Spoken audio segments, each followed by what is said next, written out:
All right, my friends, well, this is going to be weird for me to say, but it's time to bring back the estate tax. And I know there is an estate tax now. I get that. The estate tax that we have under right now, I think is what, 11 million per person, 22 million is portable, which is an estate tax. I don't begrudge that. But what we got to do is we got to end the estate tax and increase the estate tax, and on top of that, end the corporate corruption where people like Bill Gates and Warren Buffett could just leave their money to left-wing charities to do their bidding. Think about George Soros and stuff. I think it's time we revisit this for sure. There isn't enough money for Medicaid. We know that. Medicare is dying on a vine. Social Security, while not nearly in the world to hurt those other two are not funded as well as it should be. And do I think a state tax in of itself will do it? No, but I think if you can pass an estate tax, a real estate tax legislation, and I'll share with you my thoughts on this here in just a second, with an ending the corruption of leaving money to charities that's deductible, I think that would go a long way to solidifying these things. And you think about it, the charities, the Rockefeller Foundation, the Ford Foundation, all these foundations are just rich. The rich bigwigs of the world. They're living large on the taxpayer dime, without question, subsidized by the taxpayer, because the taxpayer essentially did not get a tax when the people like Bill Gates and Warren Buffett, who notice they don't leave it now, but they leave it later to charitable entities that they get deductions, private foundations.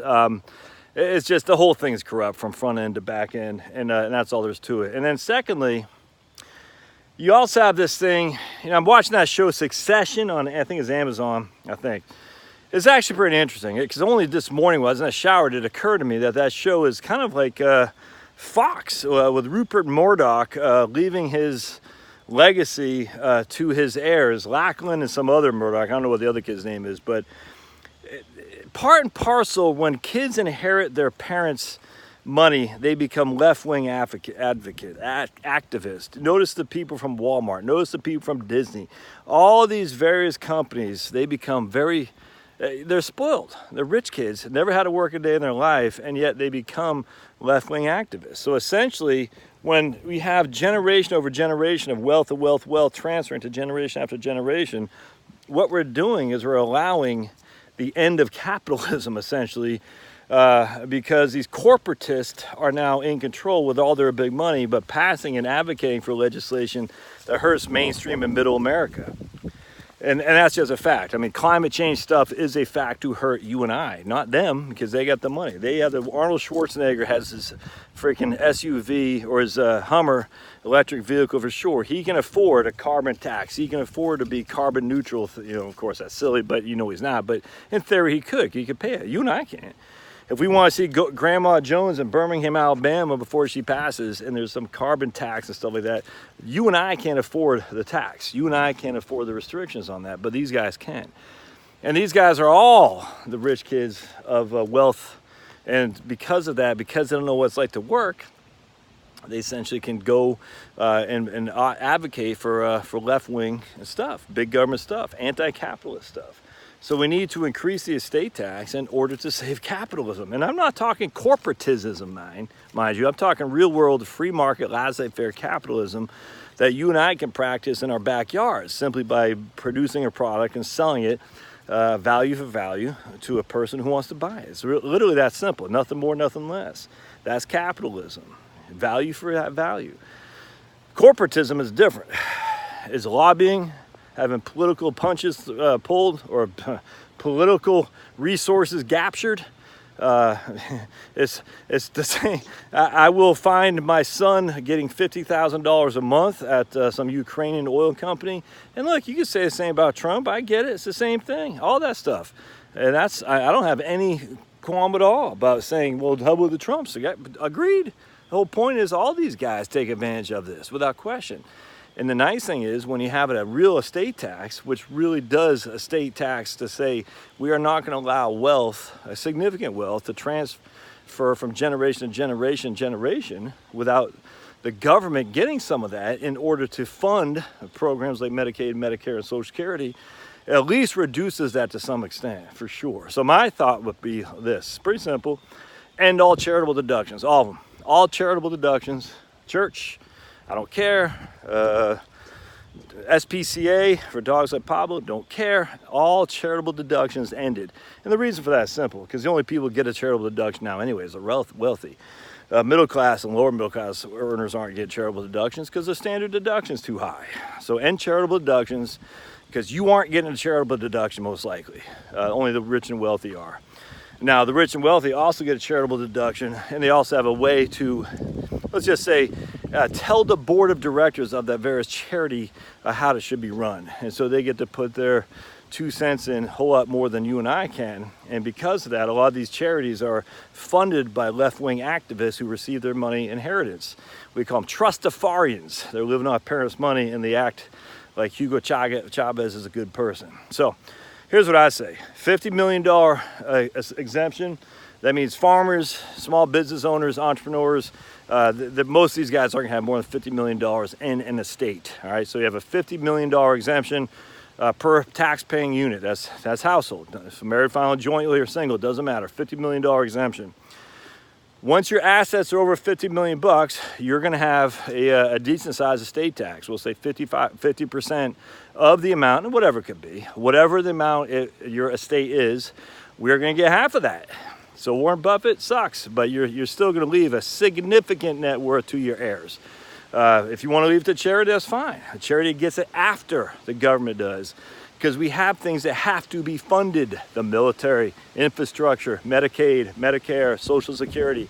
These things are not going away. As much as the libertarians say, oh, we're not getting rid of those three things. They're not. They're very well, people in the United States like these programs. And look, like I said, if I was in Congress, I would have voted against all three. That ship has sailed. These things are here to stay. They need to be funded. And kicking the can down the road for future generations isn't the way to do that. All right, so now we got the wealthy. They can't pass, without going through the government largesse, they can't pass significant wealth without paying, I hate to say their fair share, because I don't think it's their fair share. I don't think it's fair that they got to pay more, but that's the nature of the beast. You live in America, with all that we give you, you're gonna have to pay a little bit more to transfer your wealth to your kids. Because to keep capitalism laissez-faire free, we need your children to be able to see the burden of the tax hit that they got to deal with. That's a fact. So what we're going to do, a $50 million estate exemption. No farmer is going to say I have more than 50 million bucks. Now, John Bon Jovi might. He's not a farmer. All right, he pretends he is. Bruce Springsteen might. He's not a farmer. They do get tax write-offs and whatnot because they do raise some freaking soybeans or something like that, but they're not farmers to true sense. So no farmer will be affected by that. The vast majority of entrepreneurs, small business people won't be affected by estate tax. All good. It'll just be the wealthy. Yeah, and some are going to be Republican donors. Some are going to be conservatives. I get it. Vast majority are going to be left-wing kids, though, which is good. Then we're going to have a no more. In this case, I think we got a $10 million or something like that, gift tax exclusion, lifetime gift tax exclusion with a $15,000 a year annual exclusion. I said, forget all that. What it'd be is a $100,000 annual exclusion and no more lifetime gift tax exclusion. So you can give $100,000 to anyone. You can give it to me. You can give it to Pablo. You can give it to Joni down the street. You can do whatever you want. All that will be excluded from gift tax because it is based on the recipient, the social security number of the recipient. So Pablo gets $100,000, I get $100,000, Joni down the street gets $100,000, all tax free. The minute you give over the $100,000 in any calendar year, that will be taxed at 50% as well. So if you want Pablo to get $105,000, you'd have to give $110,000. The first $100,000 is tax free. Anything above that is taxed at 50%. And there's no lifetime exclusion amount. It's just per year. $100,000 this year, $100,000 next.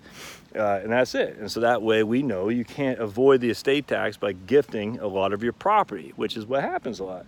They have the deathbed exemptions, deathbed giving and stuff like that. We're not going to do that anymore. Say, well, it will vastly increase the annual exclusion because right now it's $15,000, but you're really just eating into your lifetime exclusion amount. And so very, very few people go beyond their lifetime exclusion. So essentially no one's paying the gift tax because of the annual lifetime exclusion. So That would be my recommendation. A $50 million estate tax exemption. We can adjust it for inflation. We have $100,000 annual exclusion for gift tax. No more lifetime exclusions for gift tax. No more charitable deductions anyway, at all, whatsoever. I hate to say it, but what's the point? We're saying at the end of the day, oh, we're Catholic, we're Christian, we're Muslim, we're Jew, we're all this, that, and I'm satanic. Forget all that. We're done with this now. We've done all this. There really should be a separation between church and state. If you truly want to give to your charity, it should be because you believe in the mission, not because you get a tax deduction. That way, it'll equalize to some degree fundraising or raising the funds to pay for these things that we need without putting the burden too much on the middle class and lower income taxpayers, like the inflation that they've done for Social Security taxation, where they've totally snaked us by not adjusting it for inflation. Oh, but Josh, that violates Republicanism. Yeah, Republicans can kiss my butt. They haven't been advocating a small government. Republicans just like big government, just like the Democrats do. It's all a uniparty. Republicans fall for it, hook on the sinker. Mitt Romney, who I'm ashamed I voted for, campaigned for, contributed to, he's no different. All these guys are part and parcel of the same crew. Hunter Biden, the Romneys, all the same people. And it's about time that the guys say, we're not going to pass this wealth from generation to generation. We're going to have to get some of that to fund the various things that Americans rely on. Medicaid, Medicare, Social Security. All right, we'll see you.